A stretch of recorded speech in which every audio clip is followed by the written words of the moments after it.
Welcome back दोस्तों, AD technical हेल्पिक्स में आपका स्वागत है। दोस्तों आज के अपनी इस वीडियो के अंदर दोस्तों मैं यहाँ पर आपको दिखाने वाला हूँ जो हमारे नीरज एन तिवारी सर हैं जो सीएससी में बैंकिंग सेक्टर को देखते हैं। दोस्तों आज यहाँ पर इस पूरी वीडियो के अंदर दोस्तों यहाँ पर जनधन खाता के बारे में आपको यहाँ पर बताएंगे।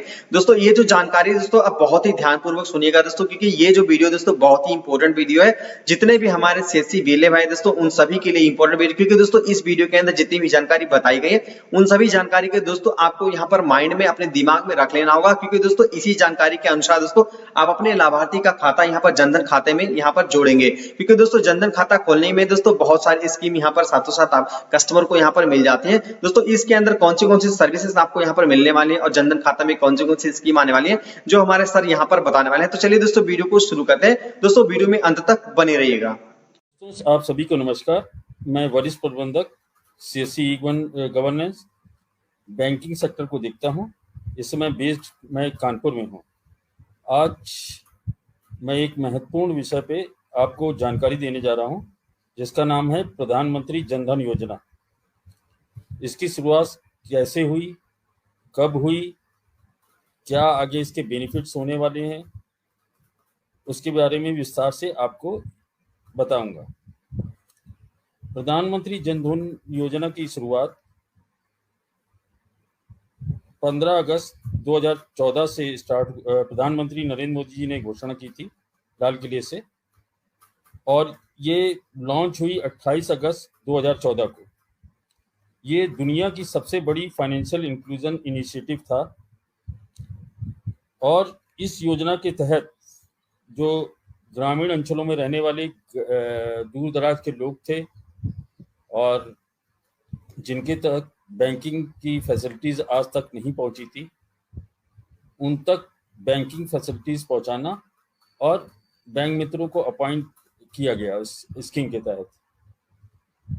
इस योजना का गिनीज वर्ल्ड ऑफ रिकॉर्ड में भी नाम दर्ज है। 23 अगस्त से लेकर 29 अगस्त 2014 में करीब 1,80,36,000 अकाउंट खोल करके इस योजना ने अपना नाम गिनीज वर्ल्ड ऑफ रिकॉर्ड में दर्ज किया। दूसरा, इसका एक और महत्वपूर्ण पहलू था जिसके अंतर्गत डायरेक्ट बेनिफिट ट्रांसफर के स्कीम के तहत अब सरकार को जो भी सहायता अपने ग्रामीण अंचलों में पहुंचानी थी वो डायरेक्ट उनके अकाउंटों में, गरीब लोगों के अकाउंटों में सब्सिडी इत्यादि भेज देती थी। अब बीच के जो बिचौलिए थे उनका काम खत्म हो चुका था कि जैसे सरकार ने अगर 1 रुपया भेजा तो सीधा गरीब तबके तक 1 रुपया सब्सिडी के रूप में पहुंच जाता है। इस योजना में जो पीएमजेडीवाई अकाउंट हैं कैसे खुलते हैं और सीएससी के बैंक मित्र इसमें कैसे भागीदारी करते हैं, उसके विषय में विस्तार से मैं चर्चा करने जा रहा हूं। एक जनधन अकाउंट खोलने के लिए आपके पास आधार कार्ड होना चाहिए। अगर आधार कार्ड नहीं भी है तब भी आपके पास अगर आधार नंबर है उससे भी अकाउंट खुल जाएगा। दूसरा, यदि आधार कार्ड नहीं भी है तब भी आपके पास यदि voter ID card, driving licence, PAN card, passport, NREGA का कार्ड है तब भी ये जनधन अकाउंट खुल सकता है। ये अकाउंट बैंक और बैंक मित्रों के द्वारा खोले जाते हैं। अगर voter ID card, driving licence, PAN card, Aadhaar card कुछ भी नहीं है तब भी आप किसी सरकारी संस्थान में या फिर स्टेट गवर्नमेंट के ऑफिस में कार्य कर रहे हैं तब भी ये अकाउंट खोला जा सकता है। आइडेंटिटी कार्ड जिस फोटो युक्त जो सरकार के द्वारा जारी किया गया है। लास्ट में एक और चीज है कि यदि आपके पास कुछ भी नहीं है तब भी एक अगर गेस्टेड ऑफिसर एक लेटर इशू कर दे आपके नाम में और कर दे कि इनको आप वो जानते हैं भली भांति, तब भी ये अकाउंट खोला जा सकता है। जनधन अकाउंट के बारे में क्या बेनिफिट्स हैं उसके बारे में मैं आपको बताने जा रहा हूं। ये जनधन अकाउंट में आप जो डिपॉजिट करते हो उस पर भारत सरकार आपको इंटरेस्ट देती है। दूसरा, 1 लाख रुपए तक का इंसिडेंटल इंश्योरेंस देती है। ये शायद बहुत कम लोगों को इस बारे में मालूम है कि इस जनधन अकाउंटों में भी 1 लाख तक का एक्सीडेंटल इंश्योरेंस भी होता है। इसमें मिनिमम बैलेंस रखने का कोई वो नहीं है, आप चाहे तो जीरो बैलेंस से भी खुलवा सकते हो, पर आजकल बैंकों ने ये कहा है कि जीरो बैलेंस एक अकाउंट को मेंटेन करने में बैंकों को उसके रख रखाव में करीब 30 से 40 रुपए प्रतिदिन का खर्चा आता है। अतः जब भी अकाउंट खुलवाएं, प्रधानमंत्री जनधन मिनिमम 100 रुपए से अवश्य खुलवाएं, क्योंकि जब तक सरकार को आय होती रहेगी उसके इंटरेस्ट से, तो आप भी उससे लाभान्वित होते रहेंगे। तीसरा, अगर ये अकाउंट को 6 महीने आप सफल संचालन कर लेते हैं तो इसमें ओवरड्राफ्ट की भी सुविधा है, पेंशन भी आ सकती है इसमें इंश्योरेंस प्रोडक्ट भी हैं, और सबसे बड़ी बात, इसमें रुपए कार्ड और चेकबुक भी इशू हो सकती है। ये तो मैंने आपको बताया कि प्रधानमंत्री जनधन अकाउंटों में क्या-क्या अकाउंट खुलवाने में क्या-क्या लाभ है। कौन से व्यक्ति ये अकाउंटों को खुलवा सकते हैं? जो गरीब लोग हैं, जो इनकम टैक्स पेई नहीं है, बीपीएल कार्ड धारक, इन अकाउंटों को खुलवा सकते हैं। इनमें मिनिमम बैलेंस आपका 5 लाख से ऊपर नहीं होना चाहिए। प्रतिदिन का 10,000 इसमें विड्रॉल कर सकते हैं, 10,000 डिपॉजिट कर सकते हैं। कुछ बैंकों के द्वारा, जैसे अभी हाल ही में बड़ौदा यूपी ग्रामीण बैंक, एसबीआई और बॉब ने इसमें डिपॉजिट और विड्रॉल की सीमा बढ़ा भी दी है। अब ये 20,000 के आसपास पहुंच गई है, 20,000 हो गई है। इन अकाउंटों में ओवरड्राफ्ट की भी फैसिलिटीज उपलब्ध है। और आपको एक और महत्वपूर्ण चीज मैं साझा करना चाहता हूँ, ये 10 साल से लेकर के 60 साल तक के लोग इन प्रधानमंत्री जनधन अकाउंटों को खुलवा सकते हैं। अब तक 28 मार्च 2015 तक करीब 48 करोड़ अकाउंट 42 करोड़ अकाउंट खोले जा चुके हैं। इन अकाउंटों में आप सोशल सिक्योरिटी स्कीम या अटल पेंशन योजना, इन स्कीमों का भी लाभ ले सकते हैं। अटल पेंशन योजना 18 से लेकर 40 साल तक के लोग ले सकते हैं। और इसमें आजकल आपने देखा होगा कि राज्य सरकारों की तरफ से या केंद्र सरकार की कई नौकरियों से पेंशन का प्रावधान हटाते जा रहे हैं। तो अब आने वाले समय में जो नौकरी लोग कर रहे हैं उनको उनके विभागों के द्वारा एनपीएस या एपीवाई लेने के लिए कहा जा रहा है, जिनसे उनका आने वाला समय 60 साल के बाद सिक्योर हो सके। अटल पेंशन योजना के बारे में थोड़ा सा और मैं विस्तार से आपको बताने जा रहा हूँ। इसमें मंथली, क्वार्टरली और हाफ ईयरली आप कुछ भी इसमें जो इसका आपका मंथली चार्जेस है वो चुन सकते हैं। ये ऑटो डेबिट प्रक्रिया के अंतर्गत एक बार पैसा जब कटने के बाद स्वतः आप जो भी ऑप्शन चुनेंगे महीने, क्वार्टरली या हाफ ईयरली में कटता जाएगा आपके अकाउंटों से। मान लीजिए कि कोई व्यक्ति 18 साल का है और ये 60 साल तक कंटिन्यूस 42 साल तक पैसा कटेगा। उसके बाद अगर आपने मान लीजिए कि 5,000 की स्कीम के तहत आपने इसमें अपने आप को इनरोल किया, तो 60 साल जैसे ही कंप्लीट होते ही आपको भारत मिनिमम गारंटेड जो हम पैसा बता रहे हैं, इससे ज़्यादा भी हो सकता है, वो भारत सरकार द्वारा आपको 5,000 रुपये दे होगा। मान लीजिए कि आप 60 साल तक से आप पेंशन का लाभ लेना चालू करते हैं और 70 साल तक इसका भोग करते हैं। उसके बाद आप यदि दिवंगत भी हो जाएं तो इस योजना में एक लाभ ये भी है कि आपके ना रहने पे आपका स्पाउस यानी धर्मपत्नी इसका लाभ ले सकती है।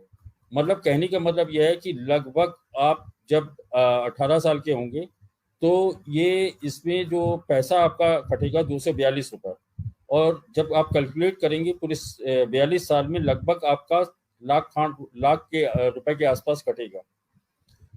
तो यदि आप 60 साल के बाद 10 साल जिंदा रह गए तो लगभग आपको 6 लाख रुपए भारत सरकार की तरफ से मिनिमम गारंटेड मिलेगा। 70 साल की अवस्था के बाद मान लीजिए कि आप एक्सपायर कर जाते हैं। एक्सपायर होने के बाद आप सरकार का इसमें ये प्रावधान है कि आपकी जो धर्मपत्नी है उसको 5,000 रुपए देना चालू किया जाएगा। आप 70 साल के थे, मान लीजिए उस समय आपकी वाइफ 65 की थी, तो और यदि वो 75 साल तक जिंदा रही तो उनको भी 6 लाख का इसमें बेनिफिट हो जाएगा। टोटल 12 लाख रुपए हो गए। अगर मान लीजिए कि एपीवाई स्कीम में आपने हमेशा एक चीज का ध्यान रखिएगा, जब भी आप एपीवाई लें तो स्पाउस की जगह अपनी धर्मपत्नी को और नॉमिनी की जगह अपने बच्चे को। अगर मान लीजिए आप 18 साल की उम्र में अविवाहित हैं तो उस समय कोई भी नाम इनरोल कर दीजिए, और बाद में जब आपकी शादी और बच्चे हो जाएं तो ब्रांच से जाकर के उसका अमेंडमेंट करवा लें, जिससे कि संशोधित होने के बाद उस योजना का पूरा लाभ ले सकें। अब बात को फिर वहीं तक कंटिन्यू कर रहा हूं कि जैसे मान लीजिए कि आपने 12 लाख रुपए ले लिए, 60 साल के बाद आप 70 साल तक, 65 साल से आपकी वाई ने 75 साल तक जिंदा रही, टोटल 6 लाख आपने कमाया लिया सरकार से पेंशन के रूप में, और 6 लाख रुपए आपकी धर्मपत्नी ने लिया। उन दो आपके दोनों के न रहने पे सरकार इस योजना में नॉमिनी को 8.5 लाख रुपए देती है। उसके बाद ये योजना समाप्त हो जाती है। तो टोटल 6-6-12 और 8.5 लाख, टोटल 21 लाख रुपए आप 1 लाख के आसपास इन्वेस्टमेंट से इससे लाभ उठा सकते हैं। ये तो मिनिमम हमने आपको बताया है। इस योजना के एपीवाई की योजना के बड़े लाभ हैं, और मैं गुजारिश करूंगा सभी बीएलई भाइयों और बीसी से कि इस योजना में जरूर पार्टिसिपेट करें। किसी सीएससी बैंक में जो आपके क्षेत्र में संचालित है उसमें उसके पास जाकर के इस योजना में जरूर सम्मिलित हों। भारत क्या पूरे संसार में इस तरह की योजना अभी तक नहीं बनी है जो इतने मिनिमम कॉस्ट में आपको इतना लाभ दे सके। दूसरा, पीएमजेडीवाई अकाउंटों में आप पीएमजेजेवाई भी करवा सकते हैं। ये जो स्कीम है 18 साल से 50 साल तक के पुरुष इसको ले सकते हैं, पुरुष या स्त्री ले सकते हैं या बच्चे ले सकते हैं। इस योजना में आपको अभी हाल ही में इसका थोड़ा सा रेट बढ़ाया गया है, 436 रुपए कर दिया गया है। ये वर्ष भर की फीस है, साल भर की। इसमें क्या है कि अगर मान लीजिए लाइफ इंश्योरेंस है, इसको हम दूसरे रूप में लाइफ इंश्योरेंस भी कह सकते हैं, और यदि आपकी किसी वजह से कोई भी कारण से मृत्यु होती है, एक डेथ सर्टिफिकेट और जिसमें आपका अकाउंट में ये पीएमजेजेवाई का पैसा कट रहा है, और ब्रांच में उपलब्ध फॉर्मों को भर करके मृत्यु को प्राप्त हुए व्यक्ति का पासबुक और आधार कार्ड जो भी उपलब्ध हो वो दे दें, और नॉमिनी जो उस समय पीएमजेजेवाई के समय में आपने या फिर धर्मपत्नी को बनाया है या फिर अपने बच्चों को बनाया, उसका अकाउंट नंबर दे दें और आधार कार्ड दे दें। तो ये और एक चीज महत्वपूर्ण बात इसके बीच में कहना चाहूंगा, मृत्यु के बाद 90 दिन के अंदर इसको क्लेम करना होता है। यदि आपने इसको लेट किया तो आपको ये पैसा प्राप्त नहीं हो पाएगा। इसलिए कोशिश करें कि जल्द से जल्द इस योजना के लाभ उठाने के लिए संबंधित दस्तावेज ब्रांच तक पहुंचा दें, जिससे कि आपकी एप्लीकेशन प्रोसेस में आ जाए। तीसरा इसका सबसे बड़ा पहलू है पीएमएसबीवाई। ये और इसी बीच में पीएमजेजेवाई के विषय में भी हम बीच में और एक चीज इंक्लूड करना चाहते हैं। मान लीजिए कि एक्सीडेंट या मृत्यु आपकी उस समय पीएमजेजेवाई लेने के समय नहीं होती है, और एक्सीडेंट होने पे आपका एक हाथ या एक पैर या उसको कहें स्थायी अपंगता आपके शरीर में आ जाती है, तब भी आप 1 लाख रुपए सरकार से लेने के भागीदार हो सकते हैं। अस्थायी अपंगता होने पे। स्थायी अपंगता होने पे यदि मान लीजिए कि आपका दोनों पैर दोनों हाथ कट जाते हैं तो इसको कहते हैं स्थायी अपंगता, या दोनों आंखें चली जाएं तब सरकार 2 लाख रुपए उसमें दे करेगी। तो हमने दोनों चीजों को, इस सेगमेंट को आपको बताया कि 2 लाख रुपए आपको स्थायी अपंगता पे, अस्थायी अपंगता पे 1 लाख रुपए देती है। तो इस योजना में यदि आपके परिवार के लोगों ने बीएलई वाली समस्त बीएलई भाइयों और बीसी जो भी इसमें इन्वॉल्व हैं, आपके क्षेत्र के लोगों के बारे में, इसके बारे में जागरूकता फैलाएं, लोगों को, समाज के लोगों को, क्योंकि आपके दूर दराज के गांव में बैठे हुए कई सारे ऐसे ग्रामवासी हैं और कई लोगों को इस योजनाओं के बारे में अभी तक विस्तार से नहीं मालूम है। साल में 436 रुपए करके शायद दुनिया का सबसे सस्ता इंश्योरेंस स्कीम है। जिसके अंतर्गत आप लाइव कवर प्राप्त कर सकते हैं। तीसरा जो सबसे इम्पोर्टेंट है वो PMSBY है। इसमें सालाना मात्र 20 रुपए दे करके आप एक्सीडेंटल कवर पा सकते हैं। इसके अंतर्गत यदि व्यक्ति ने इसको ले लिया, PMSBY को लिया हुआ है, तो उसके केवल कोई दस्तावेज आपको बैंक मित्र के द्वारा इसके संबंध में नहीं दिया जाएगा। केवल एक आपकी पासबुक में जो एंट्री होती है उसी से आप समझ लेंगे कि हमारा PMSBY हो चुका है। और इस योजना जो है 18 से 70 साल तक के लोग ले सकते हैं, पर इस स्कीम के अंदर खासियत है कि यह आपकी स्कीम 75 वर्ष तक चलती है। और इस योजना के लेने के उपरांत मान लीजिए कि कहीं एक्सीडेंट में आपकी मृत्यु हो जाए तो उसमें आपके परिवार को सरकार 2 लाख रुपए देती है, पर आवश्यक जो इसमें दस्तावेज लगते हैं वो आपका सबसे पहले FIR की कॉपी, मृत्यु प्रमाण पत्र और ब्रांच से उपलब्ध फॉर्म को भर करके आप जो व्यक्ति मृत्यु हुई है उसको उसका आधार कार्ड और यदि पैन कार्ड उपलब्ध हो पैन कार्ड, और नॉमिनी का आधार कार्ड, पैन कार्ड, उसकी पासबुक कॉपी, ये दस्तावेज आपको 90 दिन के भीतर उसमें मृत्यु के बाद जमा करने होंगे आपको अपनी ब्रांच में। अगर इससे बियॉन्ड हुआ तब उसमें दिक्कत आ सकती है, आपका क्लेम पास ना हो। इसी के अंतर्गत एक चीज और महत्वपूर्ण बात आपको साझा करना चाहते हैं। यदि इसमें भी ये स्कीम के अंतर्गत है कि यदि आप मान लीजिए PMSBY लिए हुए हैं और आपको स्थायी अपंगता आ जाती है, तब भी सरकार आपको 2 लाख रुपए देगी और अस्थायी अपंगता आने पे आपको 1 लाख रुपए दे होगा। तो कहने का मतलब यह है कि 18 साल से 70 साल तक के लोग इस योजना का लाभ उठा सकते हैं, और ये योजना 70 साल के बाद 75 साल तक चलती है। मतलब आप यदि 69 ईयर्स के हैं, आपने योजना के अंदर सम्मिलित हुए, तो आप ये 75 साल तक का इसका लाभ उठा सकते हैं। आजकल की भागम भाग दौड़ में आपने देखा होगा कि ज्यादातर लोगों के पास इंश्योरेंस स्कीम नहीं है। भारत सरकार द्वारा मुहैया कराई गई इतनी सस्ती स्कीम दुनिया में कहीं नहीं है कि 20 मात्र रुपए खर्च करके हम एक एक्सीडेंटल पॉलिसी ले सकते। तो आप आसपास के लोगों को और जो समस्त नागरिक हैं आपके जिनसे जान पहचान है, इस योजना के बारे में चर्चा करें और ज़्यादा से ज़्यादा लोगों को कहें कि इसका लाभ उठाएं। PMSBY के बारे में एक चीज़ जो छूट गई बातचीत में हमारी कि योजना 18 से लेकर 50 साल तक थी, पर योजना 55 साल तक चलती है। 55 साल के बाद ये स्वतः अपने आप स्कीम बंद हो जाती है।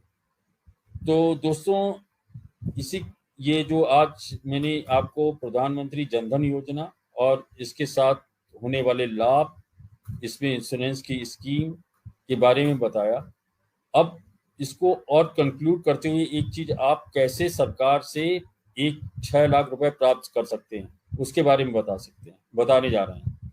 यदि आपने प्रधानमंत्री जनधन योजना का अकाउंट खुलवाया है, आपने उसमें PMSBY PMJJY किया हुआ है और आपके पास रुपए कार्ड है, तो रुपए कार्ड है और 45 दिन में उस रुपए कार्ड से आप ट्रांजेक्शन कर रहे हो, तो 6 लाख रुपए आपके, मान लीजिए कि आपका चलते रोड एक्सीडेंट में, भगवान ना करे किसी के साथ ये समस्या आए, रोड एक्सीडेंट या किसी तरह अनहोनी घटना में आपका देहांत हो जाता है, तो कैसे आप 6 लाख रुपए प्राप्त कर सकते हैं। PMJJY का 2 लाख रुपया सरकार के द्वारा दे है एक्सीडेंट होने पे, या फिर कैसे भी मृत्यु हो जाए तब भी 2 लाख रुपए सरकार इसमें देती है। PMSBY का आपका 2 लाख रुपए, उसका 2 + 2 4 रुपए कार्ड से अगर 45 दिन में आप ट्रांजेक्शन करते हो तो उस पर भी सरकार ने पहले इसका जब 2015 से लेकर 2018 तक इसमें 1 लाख रुपए का दे का प्रावधान था, एक्सीडेंटल इंश्योरेंस था। अब इसका 2018 के बाद इसमें भी 2 लाख रुपए कर दिया है, तो टोटल आप 6 लाख रुपए भारत सरकार से प्राप्त कर सकते हैं। ये छोटी मोटी रकम नहीं है कि यदि आप इस संसार को छोड़ के जा रहे हैं तो आप घर वालों को 6 लाख रुपए की मदद मिल जाएगी, जिससे कि उनका जीवन कुछ सुधार आने की संभावना है। यदि अभी तक बीएलई वालियों भाइयों से मैं खुद अनुरोध कर रहा हूं, यदि आप BC नहीं भी हैं और बैंक मित्रों से भी खास करके अनुरोध कर रहे हैं कि यदि आप दूसरों को कर रहे हैं तो सबसे पहला कार्य ये करिए कि आपके अपने परिवार का, आसपास के मोहल्ले का लोगों को इसके बारे में जानकारी दीजिए, उनकी सहमति से इन स्कीमों में इनरोल करिए, जिससे कि आम जनमानस इस योजना का लाभ उठा सके और ये इसका आगे बढ़ सके। प्रधानमंत्री जी का एक सपना है कि इस देश में सभी लोगों के पास अकाउंट हो, सभी इंश्योरेंस के तहत उन्होंने लिया हो, तभी ये देश आने वाले समय में एक विकसित राष्ट्र बन पाएगा। समय को ज्यादा आगे ना बढ़ाते हुए मैं एक आखिरी पंक्ति बोलने जा रहा हूं कि जितना मौखिक रूप से इसका प्रचार, देखिए एडवर्टीजमेंट तो सब कोई निकाल देता है, अखबारों में, मैगजीन में निकलता है। आजकल लोगों के पास इतना समय नहीं है। जब भी आप किसी से परिचर्चा करें इन महत्वपूर्ण स्कीम जो भारत सरकार के द्वारा सीएससी के बैंक मित्रों के पास उपलब्ध है, जिसके द्वारा ये कर सकते हैं। और एक बीच में और महत्वपूर्ण बात आपको बता रहा हूँ, ये योजना भारत सरकार के बैंकों के पास तक सीमित नहीं है। इसमें कई सारे बैंक जो प्राइवेट सेक्टर के बैंक हैं उनके पास भी ये योजना है। आईसीआईसीआई बैंक है, जैसे एक्सिस बैंक है, एचडीएफसी बैंक है, फेडरल बैंक है, यस बैंक है, कई सारे ऐसे प्राइवेट बैंक हैं जो इस योजना का लाभ आपको दे रहे हैं।